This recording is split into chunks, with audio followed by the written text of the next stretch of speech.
Hey, good morning here. Howie Stack again with Kingdom Man Legacy Ministries, coming to you from unsunny Colorado Springs. It's we probably get the sun here literally 300 days out of the year, if not more. Probably more.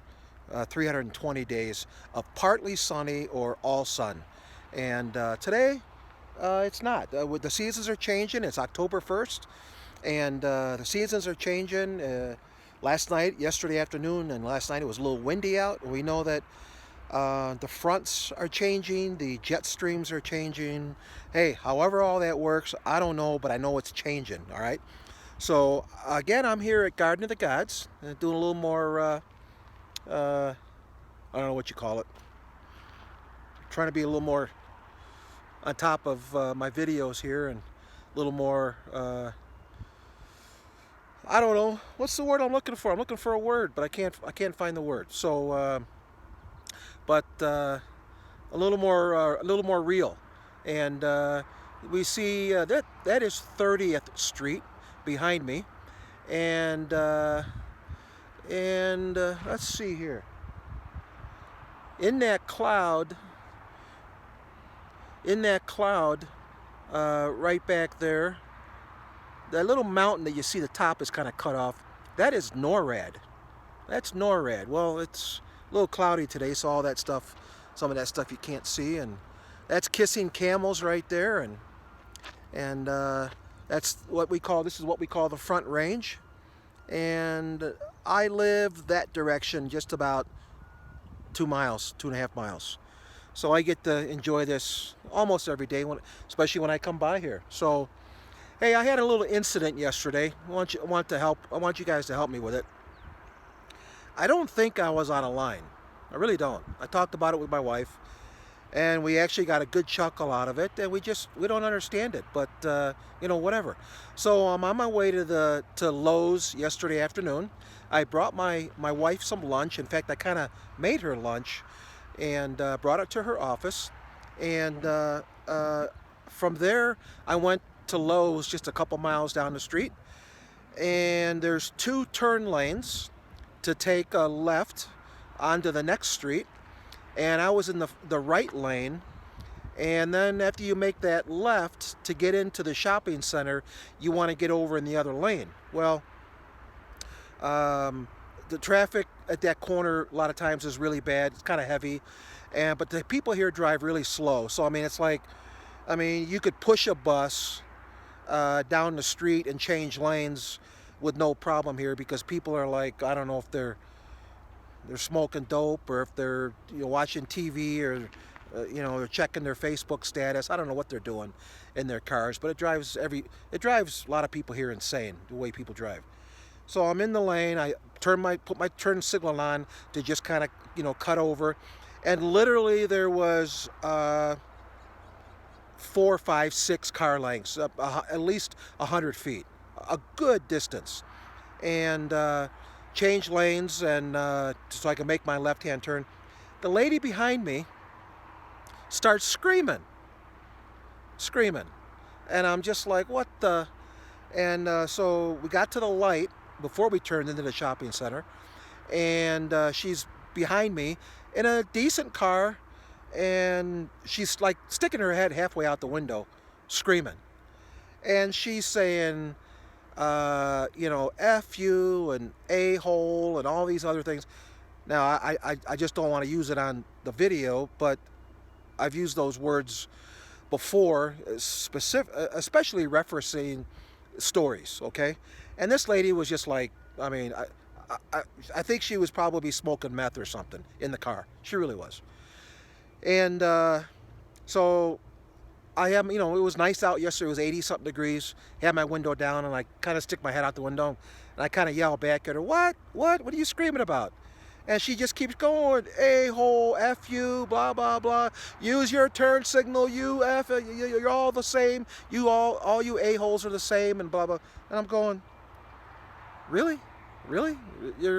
So we make our left, and we're at the next little stop sign, which is just about 150 feet after that turn. and I'm going right, she's going straight, and she's kind of pulls up next to me. I kind of waited for her, actually. I kind of waited, and I held up the traffic behind me just for a few seconds. And her window was only about halfway down. Mine was on. I'm like, what? What are you doing? What are you screaming and yelling about? And she keeps doing the same thing. A-hole, F you, blah, blah. I'm going, wow. And she was nicely dressed, and she had a decent car. You know, it wasn't like she was living out of the back of her car for, you know, the last 12 years. And so anyway, she went into the parking lot. I kind of looked to see where she was going, and I kind of followed her. And I pulled up in front of her car. She was getting out. She was screaming. She's like a psychopath. I mean, she was probably, I'm 61. She had to be at least 65, maybe a little older. But I noticed she had no teeth. I mean, like, she had teeth, but her teeth were like rotting out of her head. I'm like, so, and as she gets out of the car, I noticed, and this isn't, this isn't a rap on most Christians. This isn't a rap on a lot of people. But she had a shirt on that said Selah, okay? And she had little fish on the back of her car, all right? Now, I probably shouldn't even bring stuff like this up because a lot of you might go, oh my God, yeah, you know, you Christians, you guys, no. That is not a typical Christian. Typical Christians do not, and I'm pointing to you men and women out there who are Christians, who are Christ followers. We don't act like that, okay? We don't. Yeah, we get upset and, you know, things drive us nuts and stuff sometimes, but, hold your cool. Be cool. Don't act like that. Don't use her as an example of how we're supposed to live and act. She went into the store. I went around and I kind of parked where I was parking, and I was walking in for like 2 or 3 things, and I was kind of looking for her, trying to keep my eye open for her. I think she probably dodged out of there. I don't know. As she was walking into the store, actually, before I parked, I'm kind of egging her on a little bit. I do those kind of things, you know, and kind of egging her. Hey, what'd you say? Because there were people outside. I wanted to see if she'd keep going, and she did. She was screaming, but she wasn't swearing. And I said, oh, come on. Tell me what you did before, because I didn't hear you. Come on, I dare you. And I was kind of, yeah, I was kind of egging her on, you know, I confess. And, but it was hilarious. It was unbelievable. What I wanted to do in the store, if I ran into her, was I wanted to talk to her and say, hey, what in your life is causing this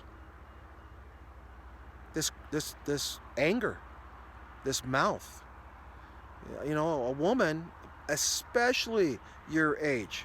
I mean, I've gotten mad before, but I'll tell you what, it's only maybe once or twice in my whole life have I just wailed on somebody verbally like that, ever.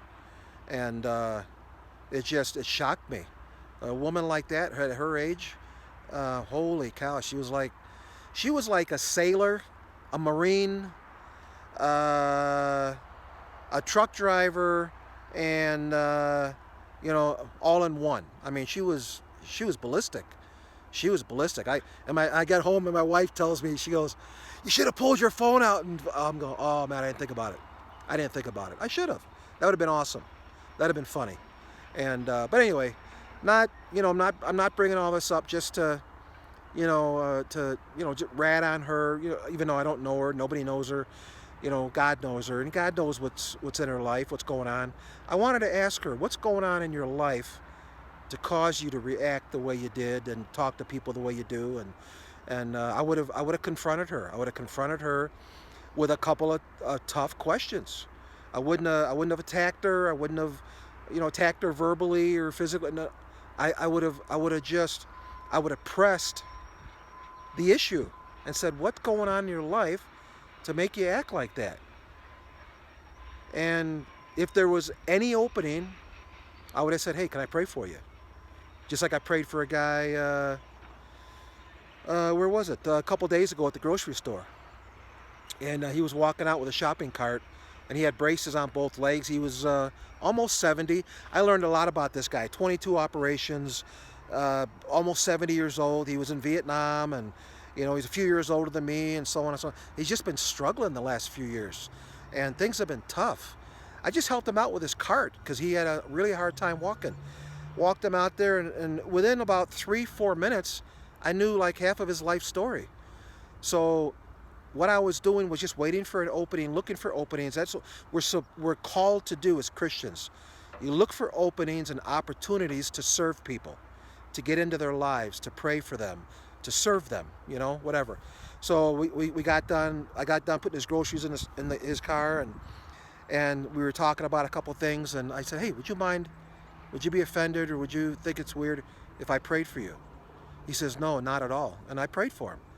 And I laid my hands on his shoulder, and just prayed for him, and praying for healing to be manifest, praying with authority, with the power that God has given us and given me, and I'm expecting that man to be healed, and so the God that created this universe, that created everything, just spoke everything into existence. We're supposed to use those same powerful words to speak other things into existence. And whether you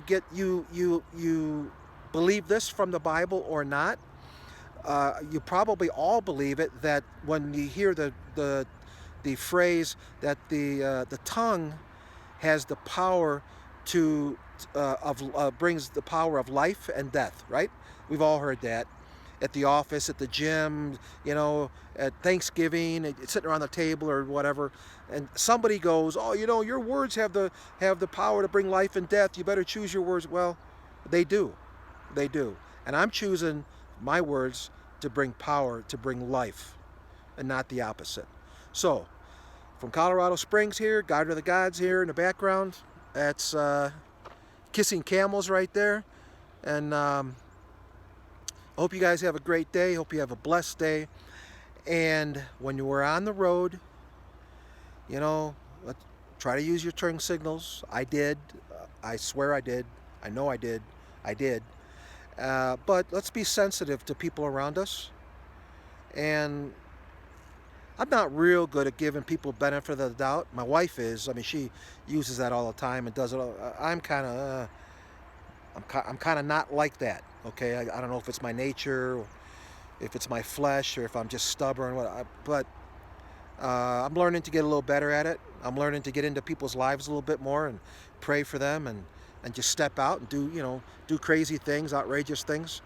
And so when we're on the road traveling, you're at the store and you see that somebody's got maybe having a tough time maybe paying for all their groceries. They got 3-4 kids and whatever. You know what? A lot of you people out there, you got plenty of money in the bank. You put their groceries on your debit card. Put them on your credit card. Take care of it. Bless people. You see somebody pushing a shopping cart into the store or out of the store, or having a tough time with this or that. You see somebody at McDonald's, a kid with a backpack that looks like he's struggling. Maybe he's homeless, whatever, man. Start blessing people. Start blessing people. Christians will be the ones that change this world, will be the catalyst to change our environment, to change the world, to change people's lives. Christians. A lot of good people out there who are not Christians, who don't really serve the Lord, who are really great people. I know a lot of really wonderful people who aren't born again believers, but they still serve other people. They're very gracious. There's a lot of people out there, Christian and non-Christian, that don't serve people. They're all into themselves. They're arrogant, they're selfish, they're lazy, they're conceited, they're whatever. Hey, have a good time, okay? But for the rest of us who take the New Testament as being the gospel, as being truth, and a roadmap to how we're supposed to live, we take that and we go out and we find ways to bless other people. around us, people in our families, so on and so on. So I hope this is an encouraging message. I hope at times I can bring some humor to these videos.